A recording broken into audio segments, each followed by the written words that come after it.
हमरे भीमा साहब के सुंदर संविधान।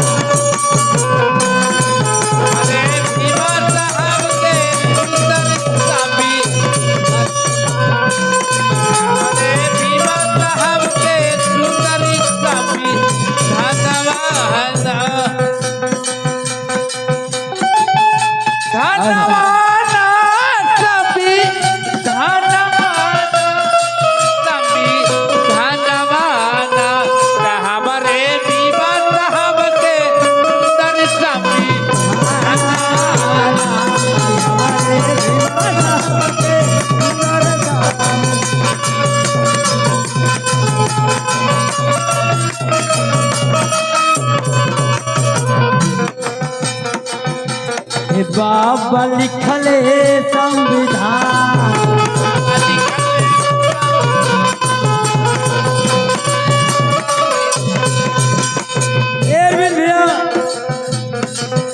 लोग कहेला कि अम्बेडकर चमार रहा, चमारने खातिर संविधान लिखा। ना भैया ना, ऐसा बात ना है। काहे से कि अगर एगो अहिरे के लइका डीएम होई तो बाबे साहब कते, अगर भरे का लइका एसपी होई तो बाबे साहब को। तो हम कहिला कि बाबा साहब खाली चमारन के ना सबके खातिर लिखल कि बाबा लिखले संविधान।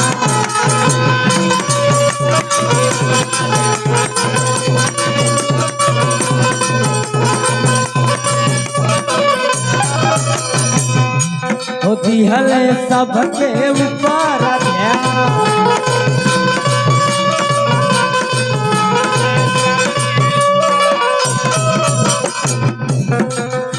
हे बाबा लिखले संविधान, हले सबके ऊपर।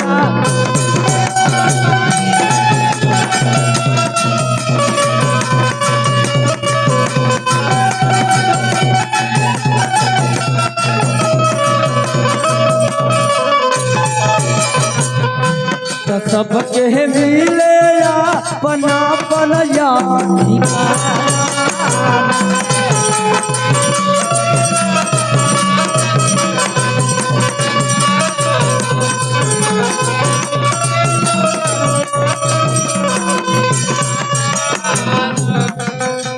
ऐसा है देवी अरविंद भैया बाबा साहब को बड़ी अनमोल बात बता के गई हो कि पहले शिक्षा के अपनावा, पहले शिक्षा के अपनावा, पहले शिक्षा के अपनावा। हो मिलजुल ये कहता हो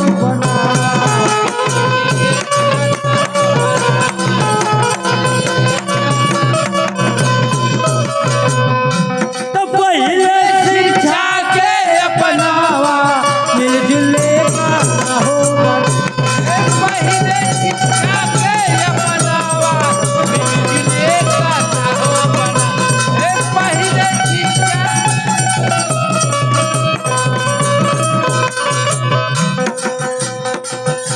तो हमारे भीमा साहब के, तो हमारे भीमा साहब के ये बात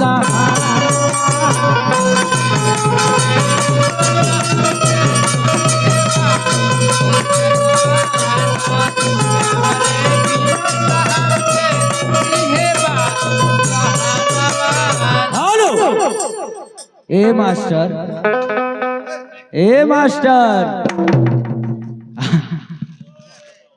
ये बतावा कब्बे से कब्बे से आके चिल्ला थे मलकिनिया के देखला। अरे यार तोरे मलकिनिया के तो कब्बे देखो, कब्बे देखवा। हाँ जात रहे है सड़किया धैले मर्दा को। अरे महाराज सावना ना चल जाए, बड़ा डर में बाड़ी।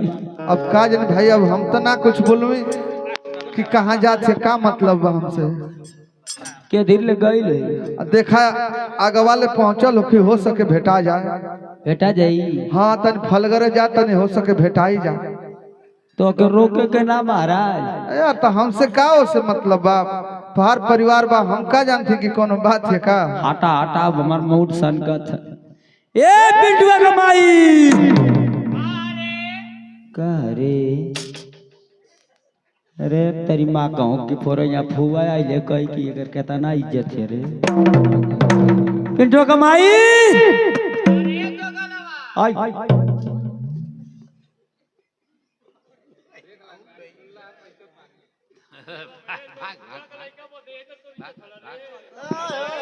हाई देखल जाए 51 रुपये का पुरस्कार माता जी के कर कमलों द्वारा बा।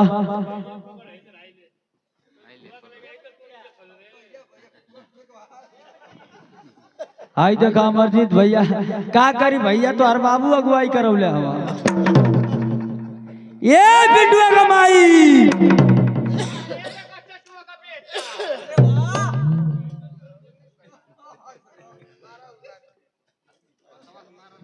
ना समझ में आओ तेरे अरविंद भैया अलवरे तेरी माँ को की फोर तो अरविंद भैया का करिया हो क्या करिए। हाँ अब लगता धीरे धीरे भाषा बदलत थी बदलत थे बढ़िया थे। आई देख हम मौसी 51 रुपया दिलस सुन जबानिया सुधार के बोल नहीं तो इतना मार मारब कि कोलरिया भसक जाई ना काम रे। आई देख फुआ कुल चप्पल है कि भैया छोड़ दिए जितना पैसा लगी दे आ जाई छोड़ दा का कहते रे। क्या कहते रे। हाँ रे अरे तनी सहूर से बोल ले ना बोलब रे रका चटो का बेटा। अरे हम तो हो नहीं रे तू हमार नहीं के हो रे। ये अरविंद भैया इ तो जवन है पर चढ़ल बाड़ी ना गप से नीचे हो जाइबी न रे। आई देखत है का रे इ दुखरा न दुनिया में पूरा दुखवा घींच लेला आई दुखर न में रे। हाँ रे ना मनवी नहीं रे। अरे मुंह बंद कर रहता है ना बंद कर रे मौका। अरे मऊगा हाँ रे रका अरे हम मऊगा है रे कि तोरी माई बाबू का खरीदल सौदा है। अपन मुंह नहीं का देखा तो का बेटा। ए मास्टर रे ई मुंह पर एकर बाप हो 50,000 रुपया एगो होंडा साइन गाड़ी एगो है ना पारी देख हमारी बाबू की गोड़वा में पटक दे गला तो हाई भगत का बियावा गला लइकिया सजावे उड़ा रथी। क्या बात है काहे ना हम सीधर ने गली छोड़ा त रे मौका ना फलाना मोइया अरे सौर से रहो नहीं तबे तो रैठन छोड़ा दे तू हमारा चल चल बेरे मौका। अरे अरे अरे ना मनवी ना मार रे रे अरे तो गलवा अरे चढ़बी अवरी ऊपर चढ़बी अरे अरे तोरी माँ का हो कि पूरा बेइज्जत करेगी यार पक्का मौका भाई ना मनवी रे ई जड़ा ढेर मौका बा।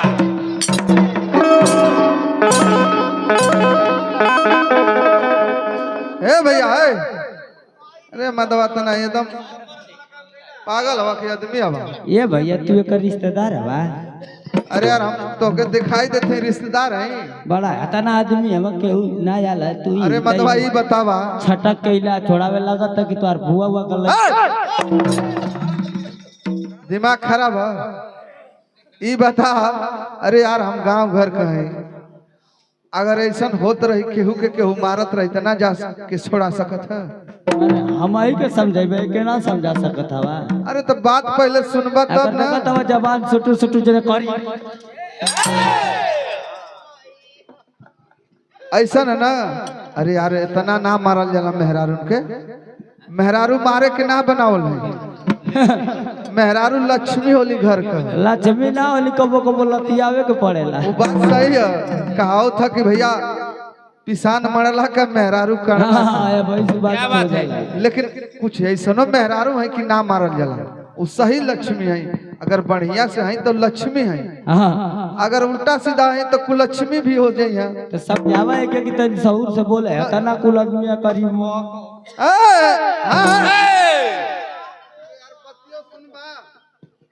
कहत कि जब हम आ गए तो हमके तनी समझा लेवे दा समझावा का जानी समझ ही जा। अरे वो कहा समझी पहले तू जा तो करी कि ने बात सही अल्लाह का आदमी बात से ना मानेला। अब हम कहते भैया तनी का जानी समझ ही जाए। समझाओ समझाओ जल्दी समझाओ। ये बता रिलेशन हम तो से एगो बात पूछत हैं। अरे तोर आदमी न हरे ना मारने दो गला कितना मारेगा तीन भाई ओ भाई बाप ओ बाप आई बाप ओ भाई दादा भाई। ई बता मर्दवा हम समझावत ही तो ई बता संगवा संगवा हम के मारत हुए ए ना जाने तब कि तू परानी के बीच में जे ही दिया ये का झापड़ पाई जाई। अरे तू तो एकदम लगत कि पगला गेले हाई सब पिछवा का आदमीनन के सब पीटत है मर्दवा त नहीं। ए तवा पीछवा से चढ़ावत हो सकी गरिया गरिया गरिया। अरे वो काय के चढ़ावा ई खुद एकदम पिटौर बा एकदम सही। अब सुन लिए पीछवा से ही तवा को तो सब गरिया देखी ना ना भैया केहू कुछ ना कहत है यार। इतनी को सुनती नहीं के अब हम कहत ही तबो रेरी जावले बा एकदम। हां तो जल्दी समझावा हमके लेट हो तो सौर से बोलो। हम समझा देती अगर समझ जाए तो ठीक है ना समझी ओकर काम जाने। ई बताओ ना मनबी मार के तोड़ फाड़ दे कहीं तोड़ तार दे का करबी। आज मार देने का चटुआ के पेट के पेने भैया को बोलवा के जेल में बनवाई।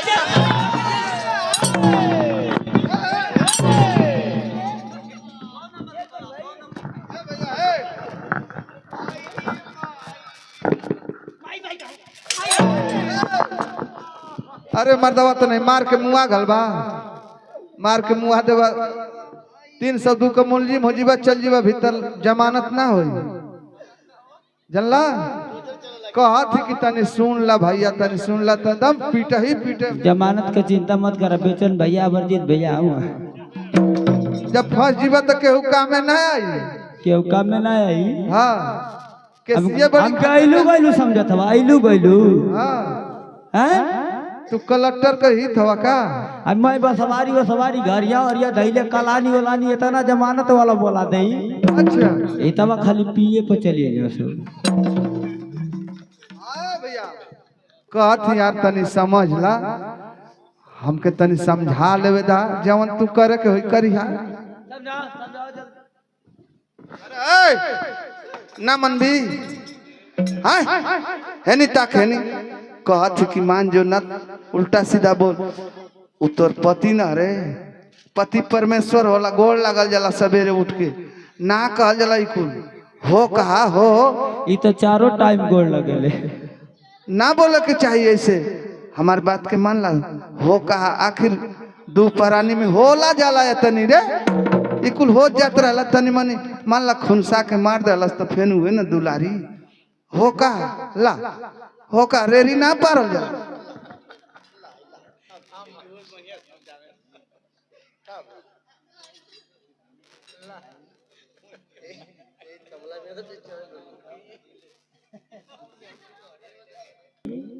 का हो पिंटू के पापा का गइल ले रे पगल ना जानत है गल ने से रामपुर जी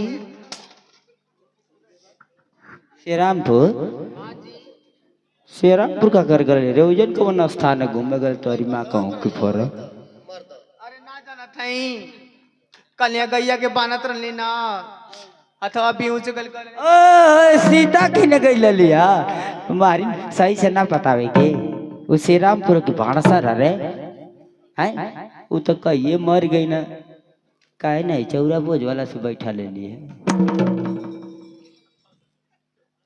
अरे हम ना जानत रहनी हो कि मने वो बैठा वेला। हाँ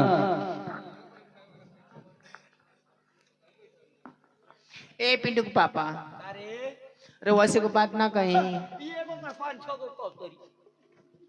कहत ना बानी। हाँ अरे श्रीरामपुर भौसर के वन मारदूर बाजी हाँ उतना दूर से हम चल के आवत बानी।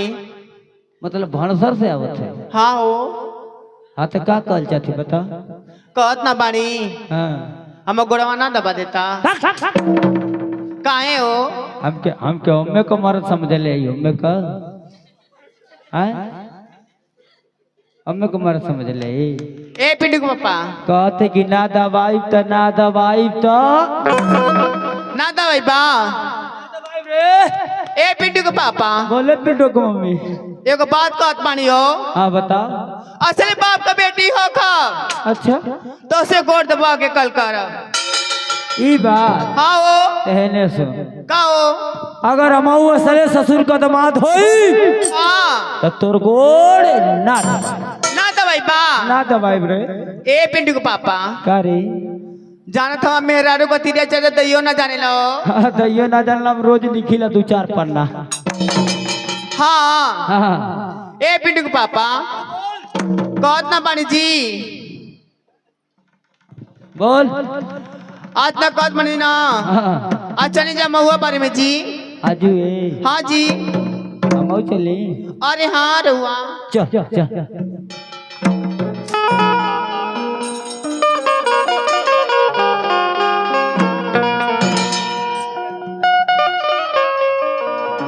ए पिंटू के माई आओ पिंटू के पापा देख तो ठीक ठाक है ना व्यवस्था तैयार हो गईला एकदम तैयार है एकदम रेडी हवा एकदम रेडी है चल चली जा चल अरे महुआ बिना नावा न जाइबे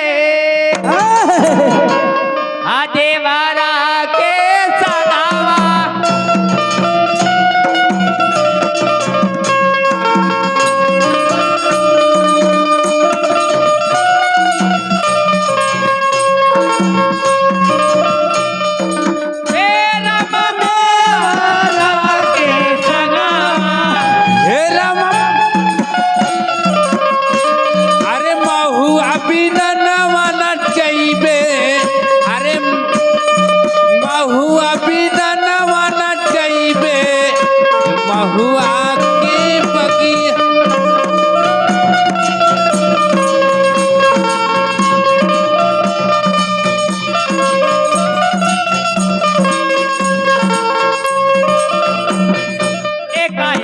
देवारा हो महुआ बटोरे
लगे भौजी हो फसिया लगाई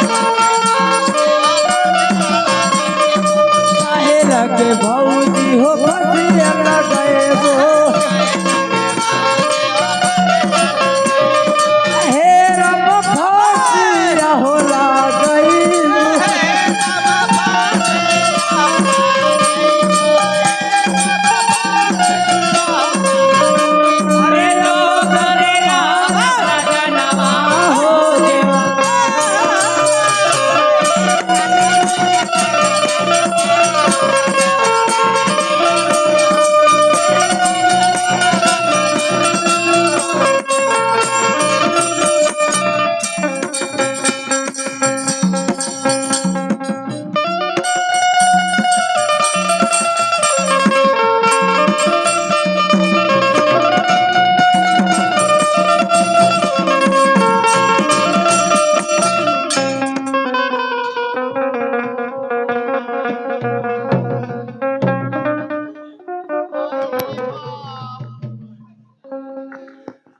आयरी मायरी माई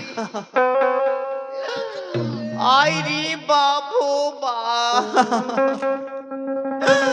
आयरी अरे माई ए पिंटुआ कमाई अरे काओ का भइल रे? अरे अंगूठवा में बिच्छी मार देला श्री माई तो के बिच्छी मार देला? अरे हाँ ओ दादा अरे ये बताओ कि तोरी घरवा वाला कहाँ है रे? अरे ना जाना तबाओ ना हम अरे का कोई रगत पिया ना हो मर्द दारू पिए मर्दा दारू पिए गल है? अरे हाँ ओ दादा अच्छा तनी रुक रुक तनी सब्र कर तनी धीरे धर तनी बर्दाश्त कर हम देखत ही ओकर पता लगाई कहाँ है। अरे भाई अरे फरचटवा हरे ए फरचटवा अरे ई तो हमहू के गरियावत है मर्दवा। अरे भैया सुन सुन सुन सुन है जे ना है जे अरे मतलब सही कहत रहे कि पिए गल इतना तो बड़ पियक्कड़ हो गई लवा भैया। अरे वो अंग्रेज ना हो तो के लेवे आल हम ना उहे लिया तो के छोड़िया ना तो पूरा देश में तुम लौकबा। ए भैया अरे गरीब पातर कमर बल कन्या गोर खींचन का पलिया गोर का झूला झूलनिया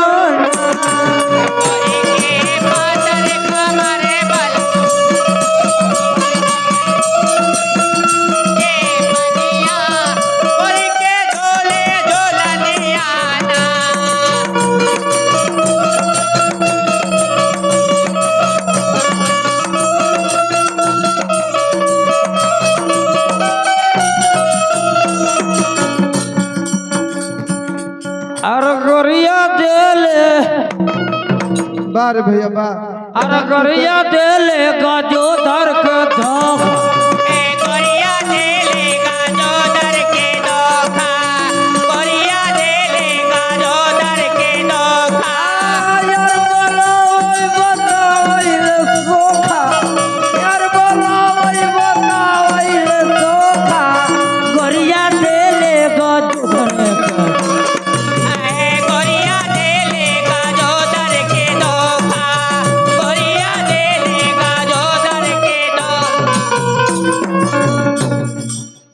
अरे बाप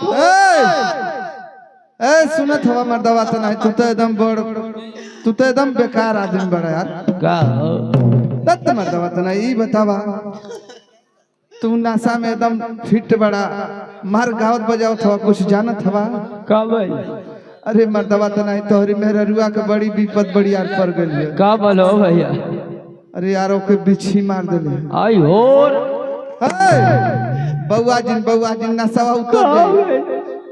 अरे यार वो तना रोवत है ना कि ओकर रोले बन के पता ही झरत है का उ लगत है हाथे ना लगे। आई हो दादा का हो भैया अरे घरवा जइबा देखबा तब ना आई जा देखा पहले देखा हमारी मिलती माहुरावा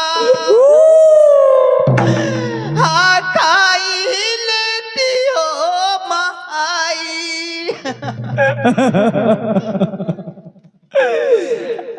आवाई मिलती मारुतिया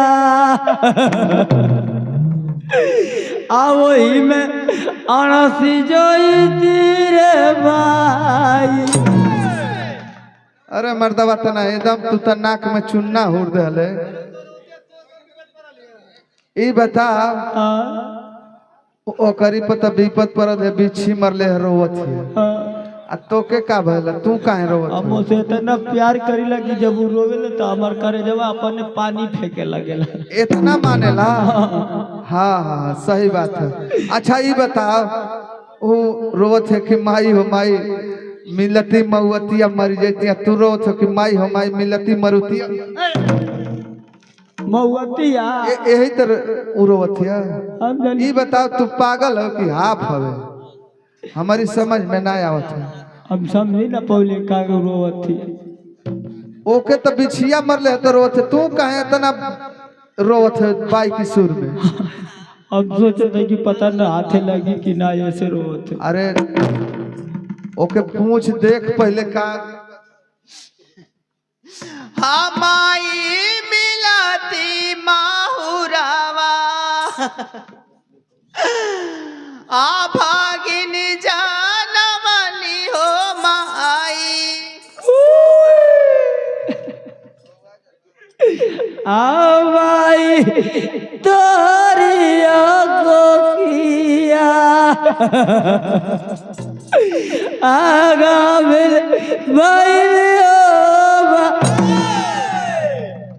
का रे मर्दवा, तू तो एकदम से नाक में चुन्ना हुर दे। हमारी समझ में ना आवत है, ये बता वो का रोवत या तू का रोवत हवे? का रोवत?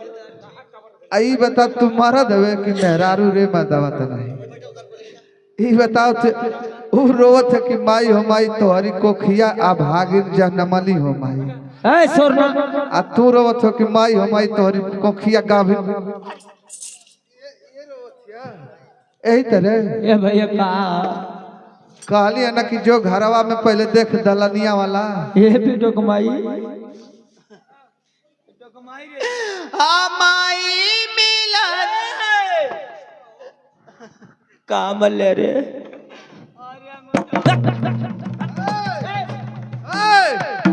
अरे यार कहाँ भागल जात बा? कुछ नहीं काम वाले तो कहते कि वो उठावा में। अरे यार ओठ में कहीं बिच्छी मारी। हम तो कहने कि ऐसे नहीं बाठिए बा नहीं तो अरे सुनले में फर्क पड़ गए। हाँ। फिर से पूछा देखा बताई सही। ये पिंडो कमाई। अरे काओ काम ले रे। अरे अंगूठवा में हो माई। हरी नगर ए जी। अरे बाबू बा। अरे मर्दवा तो नहीं तब पीरा बत्था में खुदे बाउरी ओके पीटत हवा। सुना हमार बात एगो कथी के जन पता लगावा के जानकार है बिच्छी के झरवैया। ये पे डकमाई काम ले रे। आ देखिए आंगनवा में न पहुँचे रे माइया। कहाँ ले पहुँचल ले? आयो रमावा। आ देखिए दुआरिया मना हलै रे माइया। काल गईले आई हो रहा। देखिए खजाना में न घुस जाने तो हमार पूरा नाश होश कर दे। ए पिंटो कमाई ए मास्टर का कहत हवा हो? कहत ही रोहला गवला से कुछ काम ना फरियाई। हाँ। कहत कि यारो के पता लगावा जन के जानकार है बिच्छी के झरवैया। ये भैया के हुए जो जाना खा। अरे यार ऐसे ही बोलबा आके दो चार आदमी लगिया थपरिया में। गलती बोलत है का हो? जनखा जाने लगे के कहल जला के हिजड़न के कहल मारता बता नहीं तो ही ना कल आगे कहो। अरे यार वो हम ना कहले, हम कहले कि जानकार के। ए भैया केहू जानकार अब बिच्छी करना केहू ना केहू ना है। केहू ना एक जना आवा तो मुस्किया था हम वही से जान गए नहीं कि ना जाना था यहाँ। हम कहत ना हाँ। मर्दवा पहलवा तो तू झारत हो रहा। अरे हम झारत रहने का बताइए एगो अमरजीत भैया का सड़वाई नहीं ले पूरा आफत रहे। अरे यार आफत ना रहे हुआ साफत रहे। हाँ, वही में हम झाड़ी दे नहीं पूरा मंतरिया पन नैहर लेके चल गई। ओ सौरिये में जाके हाँ गड़बड़ हो गई गड़बड़ हो। ऐसे न मंतरिया गड़बड़ा गई। हाँ हम कहती बात सुना भैया। हाँ बोला देखा का जानी तनी मनी लहबे करे तो ही देखा तनी। हमें हाँ हाथ लगावा तो ही तनी का जानी ठीक हो जाए। हाँ लही जाए भैया। अब इतनी बेर कहाँ लेके जाए जाइए? चल ठीक बा। ए पिंटू कमाई अरे कहो पिंटू पापा आहिरी माई आई तनी सही कर। आरे गोया गोया रे गोया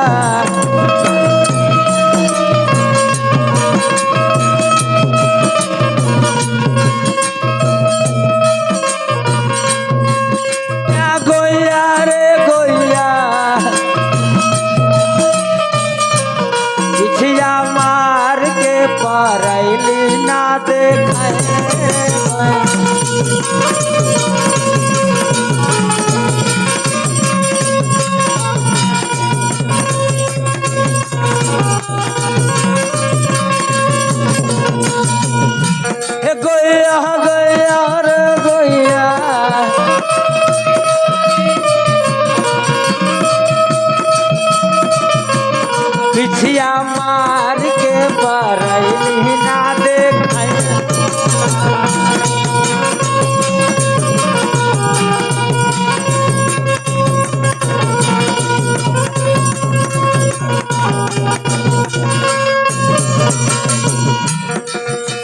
ऐसा ही खाली 10 रुपया दे वाला तब मेहरारू के जान बच जाई।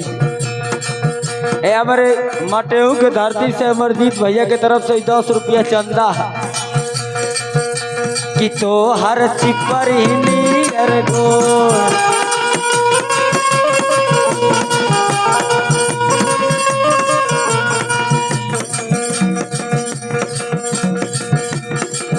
तू अकेलू चारियो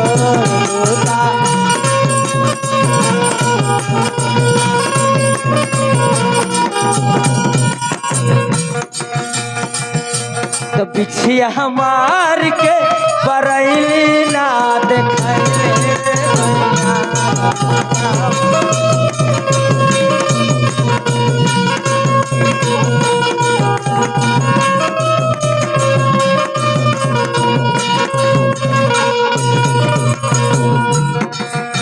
कि भौजी भौजी रे भौजी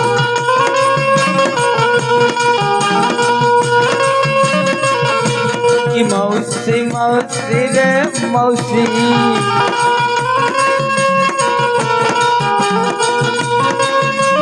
पीछे हमार के बरैली ना देखे रे कोई